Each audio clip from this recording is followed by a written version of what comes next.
Assalamualaikum warahmatullahi wabarakatuh. Nama saya Muhammad Rayyan Bagasarian, kelas 8D nomor 18. Keselamatan di jalan raya. Sejak belakang ini tingkat kecelakaan jalan raya semakin meningkat. Banyak nyawa korban dalam tragedi tersebut. Oleh karena itu, kita seharusnya waspada dan berusaha mengurangi tingkat kecelakaan di jalan raya itu. Langkah-langkah salah satu usaha mengurangi tingkat kecelakaan jalan raya adalah dengan memberi pendidikan tentang peraturan di jalan raya kepada siswa. Contohnya melalui mata pelajaran PKJR, pendidikan keselamatan jalan raya. Siswa diberikan informasi tentang maksud simbol-simbol pada papan keselamatan jalan raya dan langkah-langkah keselamatan yang harus dilakukan ketika berada di jalan raya. Ini dapat meningkatkan kesadaran siswa tentang pentingnya menjaga keselamatan di jalan raya. Di samping itu, kita hendaklah menjadi pengguna jalan raya yang baik, tertib dan mematuhi peraturan yang ada. Meningkatnya kemacetan pada jalan perkotaan maupun jalan luar kota yang diakibatkan bertambahnya kepemilikan kendaraan, terbatasnya sumber daya untuk pembangunan jalan raya, dan belum optimalnya pengoperasian fasilitas lalu lintas yang ada merupakan persoalan utama di banyak negara. Telah diakui bahwa usaha benar diperlukan bagi penambahan kapasitas, di mana akan diperlukan metode efektif untuk perancangan dan perencanaan agar didapat nilai terbaik bagi satu pembiayaan dalam mempertimbangkan biaya langsung maupun keselamatan dan dampak lingkungan. Jaringan jalan raya merupakan prasarana transportasi darat yang memegang peranan yang sangat penting dalam sektor perhubungan, terutama untuk kesinambungan distribusi barang dan jasa. Keberadaan jalan raya sangat diperlukan untuk menunjang lalu pertumbuhan ekonomi seiring dengan meningkatnya kebutuhan sarana transportasi yang dapat menjangkau daerah-daerah terpencil yang merupakan sentra produksi pertanian. Namun keselamatan lalu lintas merupakan suatu program untuk menumbuhkan angka kecelakaan beserta seluruh akibatnya, karena kecelakaan mengakibatkan kemiskinan terhadap keluarga korban kecelakaan. Karena sebagai bagian besar terjadi kecelakaan lalu lintas diakibatkan karena faktor manusia, sehingga langkah untuk meningkatkan kemampuan masyarakat dalam berlalu lintas, khususnya penggunaan sistem lalu lintas, dapat dilakukan melalui pendidikan mulai berlalu lintas sejak seorang anak masuk sekolah, taman anak-anak, penyuluhan melalui media massa, pusat pendidikan keselamatan lalu lintas (PPKL). 2. Perbaikan peraturan perundangan, tata cara mengemudi, penegakan hukum. Pengertian jalan berdasarkan UU RI No. Undang-Undang tahun 2004 tentang jalan. Disebutkan jalan adalah prasarana transportasi dalam darat yang meliputi segala bagian jalan, termasuk bangunan pelengkap dan perlengkapan yang diperuntukkan bagi lalu lintas yang berada pada permukaan tanah, di atas permukaan tanah, di bawah permukaan tanah dan atau air, serta di atas permukaan air, kecuali jalan kereta api, jalan lori, dan jalan kabel ledeng berdasarkan UU RI No. 22 tahun 2009 tentang lalu lintas angkutan jalan yang diundangkan setelah UU No. 238 mendefinisikan jalan adalah seluruh bagian jalan termasuk bangunan, perlengkap dan perlengkapannya. yang diperuntukkan bagi lalu lintas umum yang berada pada permukaan tanah, di atas permukaan tanah, di bawah permukaan tanah dan atau air, serta di atas permukaan air kecuali jalan rel dan jalan kabel berdasarkan lalu lintas dan angkutan jalan adalah ruang lalu lintas, terminal dan perlengkapan jalan yang meliputi marka, rambu, alat pemberian isyarat lalu lintas, alat pengendali dan pengaman pengguna jalan, alat pengawasan dan pengamanan jalan, serta fasilitas pendukung. B. Pengertian jalan raya. Jalan raya ialah jalan utama yang menghubungkan satu kawasan dengan kawasan yang lain. Biasanya jalan besar ini mempunyai ciri-ciri berikut: digunakan untuk kendaraan bermotor, digunakan oleh masyarakat umum, dibiayai oleh perusahaan negara, penggunaannya diatur oleh undang-undang pengangkutan.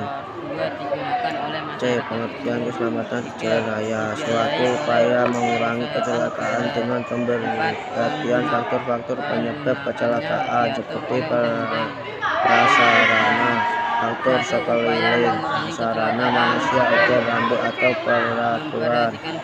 D. Klarifikasi jalan raya. Berdasarkan Undang-Undang No. 38, jalan dapat klarifikasikan menjadi dua, yaitu jalan menurut fungsi terdiri dari satu jalan arteri. Jalan arteri primer adalah ruas jalan yang menghubungkan antar kota. Jenjang satu yang pendampingannya atau penghubungan kota jenjang satu dengan kota jenjang kedua. Jika ditinjau dari sarana jalan, maka persyaratan yang harus dipenuhi oleh jalan arteri primer adalah sebagaimana berikut: kecepatan rencana 30 lebar badan 8,8 berkepatisan lebih besar dari volume lalu lintas rata-rata. Jalan masuk dibatasi secara efisien sehingga kecepatan rencana dan kapasitas jalan dapat tercapai. Tidak boleh terganggu oleh kegiatan lokal. Lalu lintas lokal. Jalan primer tidak berputus walaupun memasuki kota. Jalan arteri sekunder adalah ruas jalan yang menghubungkan kawasan primer dengan kawasan sekunder salah satu, atau menghubungkan kawasan sekunder satu dengan kawasan sekunder lainnya, atau kawasan sekunder satu dengan kawasan sekunder kedua. Jika ditinjau dari peranan jalan, maka persyaratan yang harus dipenuhi oleh jalan arteri sekunder sebagaimana dia bawah ini: kecepatan rencana 30 km/jam, lebar jalan 8,0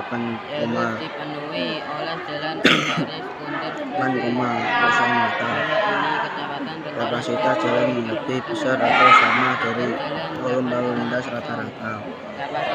Tidak boleh diganggu oleh lalu lintas lambat. Jalan kolektor. Jalan kolektor primer adalah ruas jalan yang menghubungkan kota kedua dengan kota jenjang kedua, atau jenjang ke-1 dengan kota jenjang ketiga. Jika ditinjau dari peranan jalan, maka persyaratan yang harus dipenuhi oleh jalan kolektor primer adalah seperti berikut: kecepatan rencana 40 km/jam, lebar badan jalan 7,0 meter, kapasitas jalan lebih besar atau sama dengan volume lalu lintas rata-rata. Jalan masuk dibatasi secara ofisial sehingga kecepatan rencana dan kapasitas jalan tidak terganggu. Tidak boleh terganggu oleh kegiatan lokal. Lalu lintas lokal. Jalan kolektor primer tidak terputus walaupun memasuki daerah kota. Jalan kolektor sekunder ada ruas jalan yang menghubungkan kawasan sekunder kedua dengan kawasan sekunder lainnya atau menghubungkan kawasan sekunder kedua dengan kawasan sekunder ketiga. Jika ditinjau dari peranan jalan, maka persyaratan yang harus dipenuhi oleh jalan kolektor sekunder adalah kecepatan rencana 20 km per jam dan lebar jalan 7,0 meter. Jalan lokal primer adalah ruas jalan yang menghubungkan kota jenjang ke-1 dengan Persil, kota jenjang kedua dengan Persil, kota jenjang ketiga dengan kota jenjang ketiga lainnya. Kota jenjang ketiga, kota jenjang di bawahnya Rdesutama 2007. Jika ditinjau dari peranan jalan, maka persyaratan yang harus dipenuhi oleh jalan lokal primer sebagaimana berikut. Kecepatan rencana 20 km per jam, lebar badan jalan 6,0 meter. Jalan lokal primer tidak berfokus melakukan memasuki desa. Jalan lokal sekunder adalah jalan yang menghubungkan kawasan sekunder ke-1 dengan perumahan atau kawasan sekunder kedua dengan perumahan atau kawasan sekunder ketiga yang seharusnya dengan perumahan. Jika ditinjau dari peranan jalan, maka persyaratan yang harus dipenuhi oleh jalan lokal sekunder seperti di bawah. Kecepatan rencana 10 km atau per jam, lebar jalan 5,0 meter. Jalan lingkungan adalah merupakan jalan umum yang berfungsi melayani anggota lingkungan dengan ciri-ciri seperti pada tabel 2,1 sebagai berikut. Jenis aktivitas di jalan raya. Berjalan kaki adalah konstruksi yang digunakan menjelaskan orang yang berjalan di lintas berjalan jalan kaki, baik di pinggir jalan, trotoar, pada lintasan khusus bagi penjalan kaki, dan penyeberang jalan untuk melindungi pejalan kaki dalam berlalu lintas. Pejalan kaki wajib berjalan pada bagian jalan dan menyeberang pada tempat menyeberang yang telah disediakan bagi pejalan kaki. Kewajiban pejalan kaki melalui bagian jalan peruntuk bagi pejalan kaki atau bagian jalan yang paling kiri apabila tidak terdapat bagian jalan yang diperuntukkan bagi pejalan kaki. Penggunaan bagian jalan yang paling kiri apabila membuat kereta dorong menyeberang di tempat yang telah ditentukan. Dalam hal ini tidak terdapat penyeberangan yang ditentukan oleh jalan kaki. Dalam menyeberang di tempat yang dipilihnya dengan memperhatikan keselamatan dan kelancaran lalu lintas. Lingkungan pejalan kaki di bawah pimpinan seorang harus mempergunakan lajur paling kiri menurut arah lalu lintas. Pejalan kaki yang merupakan penyandang cacat tuna netra wajib mempergunakan tanda-tanda khusus yang mudah dikenali oleh pemakai jalan lain. Kawasan pejalan kaki. Kawasan perjalanan kaki adalah kawasan yang khusus diperuntukkan bagi pejalan kaki. Kendaraan pribadi dilarang masuk ke bawah kawasan ini. Di kawasan ini pejalan kaki yang diutamakan. Kawasan ini biasanya dibangun di daerah pertokoan kawasan wisata. Salah satu contoh di Jakarta adalah di kawasan Pasar Baru. Misalnya bersepeda merupakan salah satu moda transportasi darat yang menggunakan sepeda. Pertama kali diperkenal pada abad ke-19 Masehi. Banyak penggemar sepeda yang melakukan kegiatan. Orang yang menggunakan sepeda sebagai moda transportasi rutin juga dapat disebut komuter. Penggunaan sepeda sebagai model transportasi rutin tidak hanya dilakukan oleh pekerja yang bekerja di sektor non-formal, tetapi juga melakukan oleh pekerja yang bekerja di sektor formal. Para pekerja di sektor formal yang menggunakan sepeda sebagai moda transportasi rutin ini sebagian besar tergabung dalam komunitas pekerja bus sepeda atau yang dikenal dengan nama Tower Indonesia. Selain para pekerja, sepeda juga banyak digunakan anak sekolah. Selain karena tidak membutuhkan biaya tambahan, bersepeda juga dapat dilakukan di jalan. Biaya kecelakaan dalam pengendara lalu lintas. Cara bersepeda yang baik di jalan raya: berpakaian dengan benar, pakai helm berwarna terang pada musim hujan, menggunakan jas hujan yang dilakukan menggunakan pendekatan membangun kendali atau menjadi sepeda. Patuhi lampu dan peraturan lalu lintas, tak ada bedanya dengan pengguna jalan yang lain. Bersepeda di jalan raya juga harus mematuhi lampu peraturan lalu lintas, jangan karena bersepeda melanggar jalan, mengemudi kendaraan yang tak akan memperhatikan sepeda yang melaju di jalur jalan yang salah. Pakai helm, jangan menggunakan piranti handphone dari rekaman maupun handphone. Menurut beberapa penelitian, telinga yang tertutup dapat bisa mengurangi kawasan penderaan sekelilingnya.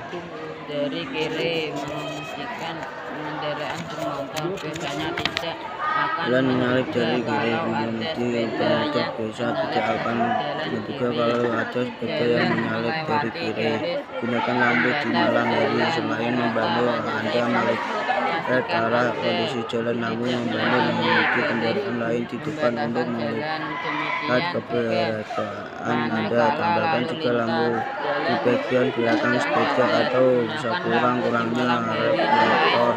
Gunakan tangan Anda untuk memberi tanda. Kepada pengguna jalan lain tentang ke arah mana Anda akan melaju. Ini memang aturan tak tertulis bagi pengguna sepeda, tapi penting bagi kemampuan seperti sendiri. Beberapa kesalahan bersepeda di jalan raya: posisi sadel, kesalahan pertama dan cukup sederhana berkait dengan posisi sadel.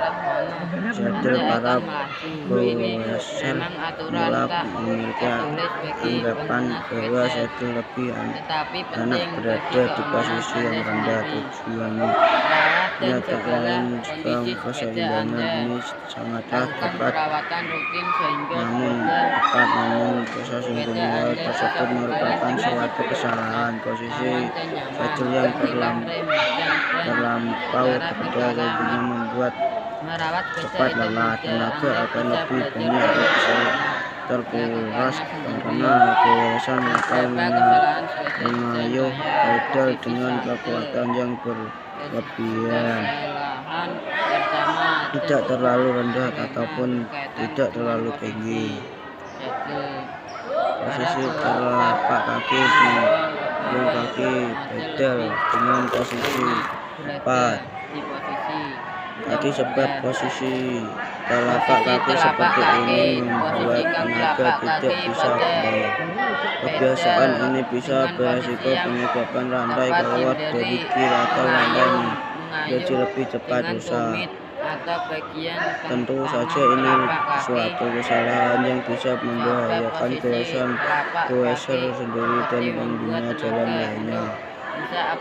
Gunakan tangan untuk memberi tanda kepada pengendara lainnya jika hendak berbelok dengan menjaga keselamatan dan juga orang lain. Baiknya nyalakan lampu di bagian belakang dan di bagian depan sepeda. Lampu ini bisa diperoleh dengan mudah di toko-toko sepeda. Posting: jika ingin memeliti yang jauh, sebaiknya gunakan instan yang nyaman. Aktivitas berkendaraan menggunakan bus adalah kendaraan besar beroda, digunakan untuk membawa penumpang jalan jumlah banyak. Istilah bus ini berasal dari bahasa Latin omnibus yang berarti di semua perhatian. Tempat perhatian bus atau yang Inggrisnya adalah tempat untuk penaikan dan penurunan pelayanan angkutan bus. Semakin banyak penumpang yang naik turun di suatu perhatian bus lengkap fasilitas yang disediakan. Jarak antar tempat perhentian tergantung kepada lokasi di pusat kota dengan kegiatan yang tertinggi disarankan 40 meter ataupun kurang dari itu. Setiap kota dengan harapan yang rendah dapat ditempatkan jarak antara sampai 1000 meter untuk mendapatkan angkutan umum. Cara menjalani bus atau berdirilah di headlight atau pinggir jalan. Ini penting. Disinilah atau memulai petualang Anda. Bila bus atau angkot yang Anda maksud melaju sekitar 10 meter ke arah Anda, lambaikan tangan kiri Anda sebagai tanda stop. Ketika ada kenaikan tarif, barulah sedikit jelas untuk tarifnya, karena mengenai tarif baru yang berlaku biasanya tempel di pintu angkot atau jendela bus untuk menjaga bus biar kita enggak jalan. Ini penting. seorang Di bingung sinilah biasa Anda akan menyiapkan uang receh kecil 1.000, 2.000 atau 5.000. Ini mengeluarkan uang kalian bila Anda tidak tahu tarif yang dibayarkan untuk jarak yang kita tempuh ketika akan sampai pada tujuan, atau kalau mereka menghadapi bertanyalah yang harus dibayar. Seperti motor, aktivitas kendaraan motor, gunakan sepeda motor.